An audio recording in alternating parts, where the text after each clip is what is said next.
Bakit parang ayaw niya kay Philippines? May something ba si Philippines kaya ayaw niya?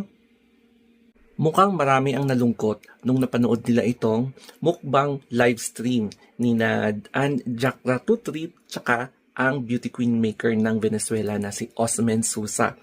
Kasi yung mga reactions ni Osmen Susa indicating na mukhang parang nakukulangan siya or may gusto pa siyang tignan sa mga girls. Kaya siguro siya na ganun siya sa mga sinabing pangalan ni Anne.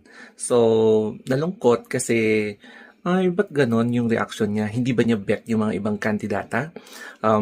So, in my own opinion, baka nga meron pa siyang gustong tignan kasi nga kung basing lang sa pictures o kaya sa mga videos,